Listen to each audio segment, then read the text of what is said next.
Kia ora and welcome to Beer Club. This is Beer Jerk, I am Luke, and this week we're drinking a beer from Canyon.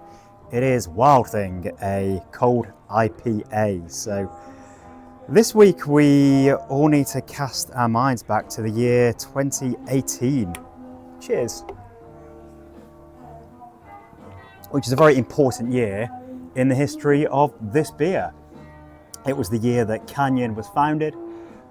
It is the year that cold IPA was invented, and it's also the year that Sabro was released as a commercial hop variety. So all three key parts that come to play into this beer. So Canyon as a brewery is in the most spectacular location. The brewery and brewery tap room is overlooking the Shotover Gorge. So it's, you look down this canyon and see this whitewater river that's blasting through there with jet boats. So it's a really fun place to be, and just a really, real iconic New Zealand location. So perfect place to put a brewery, which was the idea of the hospitality group that founded the brewery when they put it there. But that was in late 2018. And you know what's coming? Less than a year and a half after that, the world was hit by COVID-19 pandemic. It was shut down, it was mothballed. The hospitality group reassessed their priorities. It was a pretty bad time to be in that sort of business during COVID when nobody could leave their homes. So towards the end of that year in 2020, it was purchased by a couple of families. So it's the Patterson family. James Patterson, who is a farmer. I'm not sure if he also writes thrillers.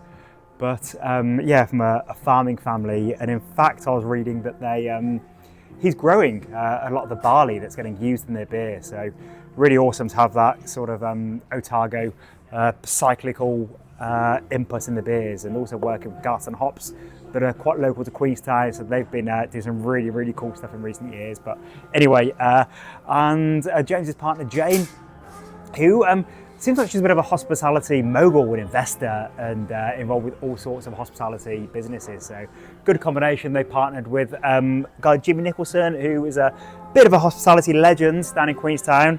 So the place has been going gangbusters since then.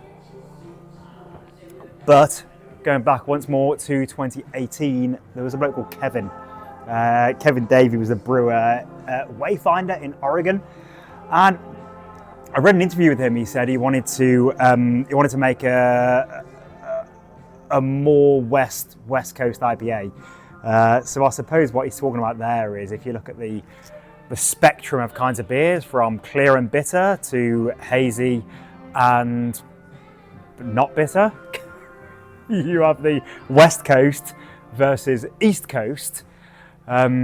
So of course the East Coast are the hazy, soft, fruity. The West Coast are more piney, resinous, bitter, clear. But if you jump into the Pacific Ocean off the coast of Oregon, to get more West Coast, what do? You make it drier. You give it a lighter malt profile. You add additional hops to make it more resinous, more bittering hops, and you end up with something a bit like this. So of course, nobody, when you release a beer or when you're a brewer and you put together a recipe, you don't have to get it approved by anybody. You can just do what you want. So as I sometimes talk about with these beer styles, a lot of brewers are creative and things fall outside of the categories. So that's why there has been I suppose confusion around a lot of these really dry IPA styles. So you've got things like the cold IPA, you've got the India Pale Lager, you've got the Italian Pilsner, you've got the Brut IPA. So all these are definitely distinctive things, but they're all sort of trying to do the same thing, where it's taking the drinkability, the smashability, the lightness, the crispness, the clarity of a lager, and the shitloads of hops and bitterness of an IPA, and smash them together. So all four of the ones that I just mentioned definitely all take different paths and different routes. But for a lot of brewers, they like to cherry pick different parts to make their own Frankenstein. Delicious, crispy, hoppy, West Coast beer. Because also, frankly, marketing comes into it.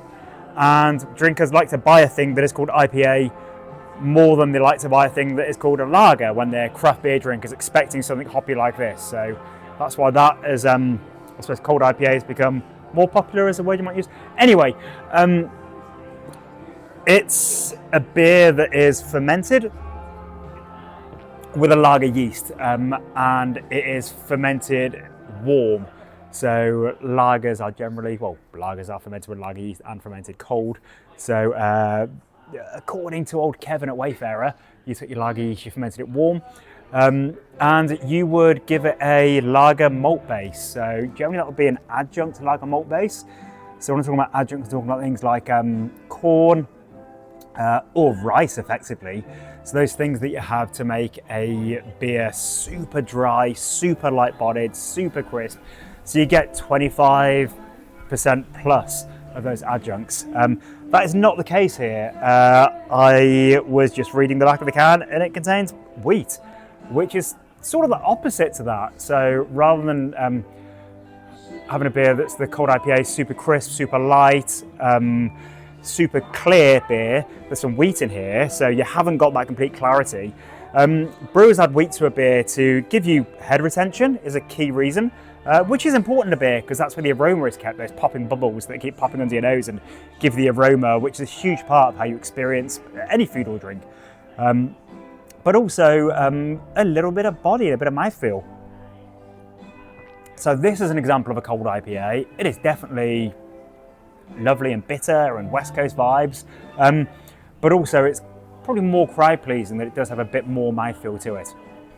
And this 2018, I suppose, backlash to hazies that were coming out everywhere of the cold IPAs, it was also about having bitterness and moving away from being malt based. So the traditional West Coast IPAs from California and Oregon from sort of 15 or so years ago, things like Stone IPA and AleSmith, Dogfish Head, they would have more maltiness. You'd have like a bit of caramel flavours, bit of malt flavours in there, sort of lovely like touch of crystal malt, which can be so delicious. That is not the same with diacetyl. So yeah, that's why this is Western and West Coast. It's sort of eschewing those malty characteristics just to really double down on the hops. And the hops, so it is Mosaic, which is a lovely modern US West Coast hop. Mosaic, people talk about it being catty. There's like, it can have a bit of an unusual blueberry flavour sort of character to it. So yeah, Mosaic's a fantastic hop. It's a great multi-purpose hop as well. So if you're doing a single hop beer, you can use it for bittering and aroma. It's also got Muesli, which is a hop you don't see loads of. It is a spawn of Nelson Sauvin. So that's why in this beer you're getting that kind of gooseberry and white wine, and just, I always use those words to describe Nelson Sauvin, but Nelson Sauvin is a thing all of its own. It tastes like Nelson Sauvin. It's kind of just a weird, unusual hop variety that is so delicious. And then lastly, talking of weird hop varieties, it is Sabro, which is a very weird hop variety that was given to the world in 2018. Sabro is a Neo-Mexicanus variety. I'm not going to get into it because otherwise this will be like a 2-hour-long video, but Sabro and the family of Neo-Mexicanus hops are hops that were newly discovered in the last decade or so. Hops that were just growing wild around New Mexico and northern Mexico, because hops, of course, are a plant that have existed for millennia, and the hop family originate in around Mongolia, and they self-introduce themselves through the continent into Europe, and of course hundreds of years ago they started to be farmed and developed and grown by farmers in Eastern Europe. But also at some point in the last couple of thousand years they self-introduced themselves to North America. So it was pretty exciting when these hop varieties were discovered or rediscovered the Neo-Mexicanos varieties that brought to the world of hops a whole new set of flavours and character. So coconut is the most forefront flavour of a hop like Starbro, but yeah, it's not the tropical fruit bowl, it's not pine, it's not citrus. It is a character that is something all of its own and totally different. Something that's softer, something that is a whole different palette of flavours, I suppose, which have been really embraced by the people that brew New England IPAs and hazies. Those sort of flavour profiles go really well with hazy beers, but also it's working really nicely in this, that kind of odd coconutiness of the Sabro, the odd sort of Nelson vibes of the Mutiny, the classic Mosaic. It's a core range beer for Canyon, and I can see why it's popular. It's really smashable. It's a really nicely put together beer by Kit, I should say. Kit is the head brewer there that's always doing interesting things. So yeah, a pretty unique IPA to be sharing with you this week. Hope you enjoy it. Thank you to the brewers at Canyon for making a cool beer, and thank you for joining along this week. Cheers.